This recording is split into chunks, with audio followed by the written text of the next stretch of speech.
Vieira era um sábio, um homem brilhante de seu tempo e que de uma hora para outra se vê perdido no meio de uma comunidade degradada pela lascívia, pela corrupção e pelo medo de mitos indígenas, convivendo tudo isso no emaranhado do Maranhão.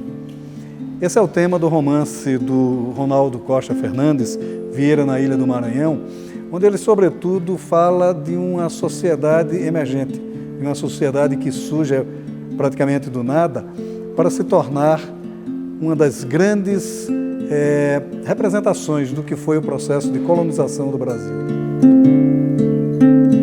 Nessas visitações, Vieira bateu na porta de Juliana da Mata, portuguesa do Minho, que chegara trazendo o marido pouco hábil para as tarefas manuais ou trabalho de esforço e músculo. Juliana não tinha emprego ou atividade que lhe desse algum recurso para alimentar o marido menor e a filha bebezinha de colo, remelenta e chorona. O belo rosto minhoto da mãe exuberante de inesperadas e gordas bochechas. Como ninguém respondeu, Vieira empurrou a porta, avançou pela casa, dirigiu-se até um dos quartos dos fundos, onde teve a visão que lhe pareceu angélica e bíblica. Talvez os santos que escreveram o livro sagrado se tenham esquecido de tal cena humana, demasiadamente humana. Ronaldo, vamos lá. O Vieira na Ilha do Maranhão. Vieira é uma figura polêmica, né? Quer dizer, a sua trajetória já é uma saga curiosíssima, né? A presença dele no Maranhão, ele muda toda a sociedade maranhense e já é quase que a etapa final da vida dele, né? Por que escolher o Vieira como personagem para contar um pouco da vida do Maranhão? Este livro, o romance, da Vieira na Ilha do Maranhão, começou com uma obsessão minha. Eu estava em Lisboa, em 2016, na Feira do Livro Internacional lá, e comecei a procurar, botei na cabeça que Pepe Tela tinha escrito um livro sobre Vieira na África. E comecei a procurar na própria feira, ninguém conhecia o livro, os livreiros não conheciam. Depois eu procurei nas livrarias da cidade, ninguém conhecia o tal livro de Pepe Tela na África. Ora, Vieira não esteve na África, a não ser em Cabo Verde, vindo para o Maranhão. Pepe Tela nunca escreveu o livro. Então eu botei aquele negócio na cabeça, E eu falei, a única solução que eu tenho, em vez de Vieira na África, eu escrevi Vieira na Ilha do Maranhão, pô. E escrevi Vieira, que já era... E percebi que não é que tinha muito material, mas que me despertava muito a imaginação. Né? E eu queria contar um pouco do nascimento do Maranhão. E Vieira participou do nascimento de uma província, participou do nascimento de uma nação, de uma comunidade. E uma comunidade bugre, embora aqui e ali houvessem sábios, né, como estão no livro. Mas era alguns nobres, donos de escravos índios, né, e de tabacais, donos de anileiros, que era para produzir anil, era uma série de donos de fazenda, que se utilizava da mão de obra gratuita, né? E que faziam uma comunidade perversa, uma sociedade perversa, onde os índios eram altamente explorados, não ganhavam salário nenhum, não ganhavam muito mal alimentação, nem roupa tinham. Né? E Vieira chega nessa sociedade altamente desigual, extrapola bem o Brasil, né? E ele vai lutar a favor dos índios e vai provocar a ira tremenda de todos os colonos, né? É porque a sociedade que você descreve no livro e que é real, era assim, no extremo da sua degradação, da sua promiscuidade, né? Uma relação muito promíscua, né? É interessante porque, embora haja os ritos de fortunas e a diferenciação na qualidade socioeconômica, socialmente está todo mundo ali muito envolvido, né? E envolvido num jogo pelo poder mesmo, né? Aí Aí é quando Vieira entra na defesa de uma das coisas que é a mais contraditória da biografia dele, que é na defesa da escravatura do negro africano, né? Em detrimento da escravatura do índio, né? Quer dizer, como é que fica também isso no livro? Porque, repare bem, há uma tendência na igreja, isso não é um pensamento só de Vieira, embora Vieira seja um pensador, seja um teólogo, entre aspas, né? Um grande orador sacro, mas seja um teólogo, colocando entre aspas, Vieira cumpre algumas tendências da igreja daquela época, né? Dos jesuítas. Então, há um pensamento misericordioso em relação ao índio, mas não em relação ao negro, né? Ao índio, porque o índio teria alma, e o negro também teria alma, mas o negro, ele viria da África para se civilizar. Agora, se civilizar numa sociedade escravocrata, que o cara vivia como um animal, né? Mas essa era essa contradição, que não era só de Vieira, era da própria igreja, de que essas duas coisas eram diferentes, a escravatura indígena e a escravatura negra. E ele dizia, a solução não são os índios, a solução é trazer escravos negros. Naquela época não existia escravo negro. Se houvesse, havia, 2, 3, 4, 5, 6, vinham com seus senhores de Portugal, como o negro da Guiné, que é... O narrador. Não, o servidor da Ana Jacomé, da viuvinha Ana Jacomé, que é uma das personagens principais do romance. Ela que, de certa forma, modula a narrativa, que é aquela relação dela com o Rui. Né? E como é também a confecção, porque aí entra o ficcionista, né? Quer dizer, como é que foi também ficcionar sobre essa sociedade, que já é instigante por si própria. A Ana, o grande herói, para mim, é a comunidade. Aquela comunidade isolada no tempo e no espaço. Porque os portugueses saem de Lisboa, ou de Portugal, ou das ilhas, mas é uma sociedade dita civilizada. E a outra é os nativos, né, que entram em contato com um povo branco estranho, né, que quer escravizá-los. Então, esse mundo conturbado, promíscuo, como você disse, e desigual, é o que é o grande personagem do romance. Mas, se há dois personagens que se sobressaem, justamente o Rui Serafínio, o amor de Rui Serafínio com a viuvinha Ana Jacomé. Eu digo viuvinha porque ela disse, estou ficando velha, preciso me casar. Ela já era viúva e queria forçar o Rui. Eu já estou com 17 anos e não me caso mais, vou ficar viúva eternamente. Então, esse amor conturbado também, difícil, triangular, né? Porque aparecem outras pessoas que disputam, tanto o Rui quanto disputam a Ana Jacomé, que vai permear todo o livro, além de ser costurado por Vieira, né? Que chega em 1653 e sai em 1661 expulso, né? Expulso bravamente, o pessoal com cacete, outro espada. Até o governador já não o apoia, né? O governador não o apoia porque não vê como mais segurar aquela circunstância, até porque algumas cartas de Vieira se tornaram públicas falando mal dos colonos, falando mal de um bando de gente. E aí o ódio, que já vinha sendo fermentado, explode. Uma coisa interessante no livro é que ele combate a sociedade, mas combate por dentro, né? Ele, de certa forma, não que ele participe do processo, mas ele com a autoridade que ele chega lá, que ele chega como autoridade maior dos jesuítas, né? Ele, de certa forma, começa a domar essa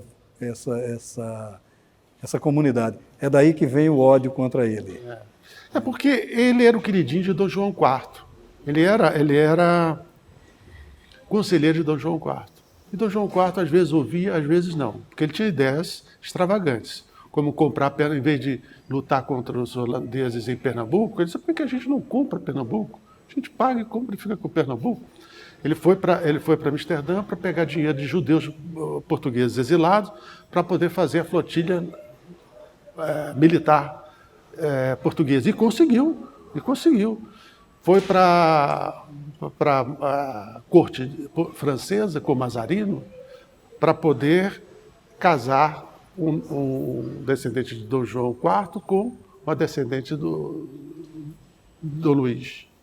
Então ele tinha essas ideias e começou, pela aproximação com os judeus, que achavam que deviam ser perdoados, as dívidas, não sei o que, para quem retornasse a Portugal, o ódio, a Santo Ofício, a Inquisição, já estava de olho nele. Então Dom João IV manda, mais ou menos, passar um tempo no Brasil para poder aquietar os ânimos. Por isso que ele chega com todo o poder. Mas aí morre Dom João IV. E aí começa um período de pouca influência junto à corte. E aí começa, entre aspas, a desgraça de Vieira no Maranhão. Ele quando ele sai do Maranhão, acho que ele volta até para a Bahia já. Não, ele volta para Portugal, depois ele vai para a Bahia. O final da vida dele é na Bahia. Né? Quando ele pretendia sistematizar todos os sermões, as cartas dele. Né? Agora, a sociedade mesmo, né? A gente está falando dessa sociedade, é uma sociedade iniciática, digamos assim, porque você ali tem todos os elementos daquela cultura seiscentista, né? Toda aquela comunidade está ali, muito viva, né? Como é que foi o trabalho para tentar descobrir essa comunidade? Olha, eu li muito, né? Li muito a literatura dos viajantes, dos estrangeiros que viveram no Brasil e que relataram isso, Antonio. E li até os modernos, né? Por exemplo, Gilberto Freire, Casagrande Senzala, tem uma boa parte inicial que é sobre o Brasil colônia. Então, é muito interessante. A parte biográfica também dele, né? Do português Lourenço, e a parte de cartas dele informando. As cartas são muito mais informativas do que os sermões, porque os sermões são teológicos, né? Aquela beleza de texto, mas são teológicos. As cartas dizem muito do dia a dia. E aí eu achei que podia traçar o perfil de Vieira, um homem culto que lia Klepper, né? Um homem que lia os clássicos latinos, citava os clássicos latinos, Sêneca, e dentro de uma comunidade absurdamente ignorante, o que não entendia, porque se animalizava, mesmo que chegasse com algum verniz de cultura, se animalizava naquele ambiente. Mas Vieira conseguiu dialogar com 3 ou 4 homens, por exemplo, eu li muito também o padre Bettencourt, que era de Luxemburgo, quer dizer, era um homem culto, então Vieira pôde conviver com esse tipo de homem, né? Pôde conviver com outro tipo de nobre também, porque tinha nobre, não tinha nobre idiota, também tinha um ou outro nobre, como João Serafínio, que é o pai de Rui, né? Que era um homem um homem que tinha suas letras. Então, e aí o percurso todo de Vieira, mas também com os personagens fictícios, mas que estavam muito próximos daquilo que eu li nos relatos do Brasil colonial. Entendeu? Inclusive um livro, o Diabo na Terra de Santa Cruz, Deus e o Diabo na Terra de Santa Cruz, que eram sobre a Inquisição e os processos da Inquisição. Então, muitas vezes, os processos eram bobos, né? Mas relatavam o dia a dia. Relatavam... O cara podia ser condenado até a forca por causa disso, a fogueira, mas a denúncia era muito fraca. Mas nessa denúncia relatava procedimentos, hábitos, costumes cotidianos. Conta-se que o padre Antônio Vieira era um sujeito de pouquíssima inteligência. Talvez tenha sido o pior aluno do colégio da Bahia, onde ele estudou. E que, num determinado momento, ele bateu com a testa em um altar consagrado à Nossa Senhora e teve o estalo de Vieira. Tornou-se o homem mais sábio de seu tempo. Pode ser lenda, mas o certo é que Vieira era um dos homens mais preparados de seu tempo, um intelectual profundo, um homem ousado em suas ideias e que buscava sempre o ponto nevrálgico onde estavam os problemas que ele, ousadamente, tentava resolver. Esta figura está muito bem representada no livro Padre Antônio Vieira, um esboço biográfico do Clóvis Bucão. É um livro curto, um livro rápido, onde ele busca mais, digamos assim, biografar os sentimentos e os pensamentos de Vieira do que propriamente contar regularmente a vida do padre, embora essa vida esteja contada com grande emoção. É um livro fundamental para quem não só quer conhecer o Vieira, como quem quer conhecer o século XVII. Mas há um fato interessante também no livro, que são as crenças da época, né? Quer dizer, no que se acreditava aquela sociedade, né? O personagem que tenta fazer a Torre de Babel, o outro que tenta escrever um grande dicionário universal. As ambições também eram imensas, né? Ah, quer dizer, como é também as o ambições trabalho e desse? loucuras, né? É. Era esse personagem, eu tenho muito carinho também, esse da Torre de Babel, estava construindo e ele estava muito preocupado, porque ele queria falar, obviamente, a Torre de Babel, ele queria falar com Deus. Ele começou a estudar línguas, mal e porcamente, porque ele não sabia que língua Deus falava. Então ele tinha que estar preparado para, se a torre chegasse lá em cima. O Omar Zahen Al-Campelo, que vai fazer um grande... É um árabe que sai um marroquino que sai para Lisboa, trabalha na Biblioteca Real, e frustrado por não participar de uma gramática, ele pede o exílio, entre aspas, para morar no Maranhão, para fugir do mundo. E ali ele percebe que ele pode recolher, como muitos sábios faziam, recolher literatura, língua, lendas e palavras, e não sei o que. E ele resolve fazer um grande dicionário daquilo. Obviamente era para ocupar o tempo e ocupar o exílio, né? Então esses personagens, esse, por exemplo, é baseado no dicionarista da vida real que nós conhecemos, e que também tinha o sonho de fazer um grande dicionário, passou a vida inteira preparado para fazer um grande dicionário, trabalhou num grande dicionário e queria fazer outro. Então, esses personagens, junto com o índio holandês que ficou perdido lá e casou com uma índia Negaíba e que acabou com o apelido de Cagaosso e que acabou sendo um personagem também circulante no meio de São Luís. Nós temos também fenômenos que aconteceram, não o fenômeno da barca dos desvalidos, que a barca dos desvalidos botaram todo mundo num barco para fazer uma viagem sanitária e para melhorar os loucos, mas na verdade ele queria derrubar a barca e afundar todo mundo e matar todos os loucos, né? E os inimigos, todos os loucos e o inimigo, que ele queria matar, o Serafínio, que era o grande inimigo dele, em disputa com quem? Com Ana Jacomé, a viúva Ana Jacomé. Quer dizer, era uma comunidade também curiosa, porque o Vieira entendeu muito bem essa comunidade, porque era uma comunidade de dissimulados, né? Havia a questão, a famosa frase até o clima mente, no Maranhão até o clima mente, a famosa frase do Vieira. Por que essa dissimulação tão latente nas pessoas? Era a dissimulação e o apelo sexual também, que era muito forte nessa coisa. Né? Sim, dizer... Aquela comunidade, como você usou a palavra perfeita, promíscua, porque você vive isolado do mundo. Você vive isolado, mesmo com a presença dos jesuítas, não só dos jesuítas, tinha os carmelitas, tinha os franciscanos já, e tinha esqueci o outro agora, que eram inimigos dos jesuítas, que eram inimigos de Vieira. Os inimigos de Vieira não eram só os colonos. As outras congregações se aliaram aos colonos e ficaram contra Vieira, ficaram contra os jesuítas. O negócio era danado. Então, você põe aqueles elementos, aqueles indivíduos, aquela gente, numa pequena comunidade, porque a coisa não se espalhava em termos territoriais, não se espalhava muito, né? Então você põe, aquilo é um caldeirão, longe do mundo, e sem amarras, porque havia amarras do governo português. Não, estavam longe da corte, por que isso?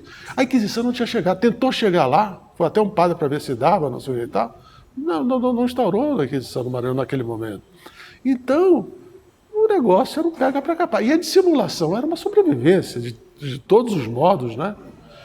Todos os modos. Então aquilo aflorava mais porque a sociedade, ao mesmo tempo que era promíscua, pequena e ela dissimulada, mas ela não podia escapar da fofoca. Então a fofoca circulava mais do que a net hoje em dia, do que a web hoje em dia.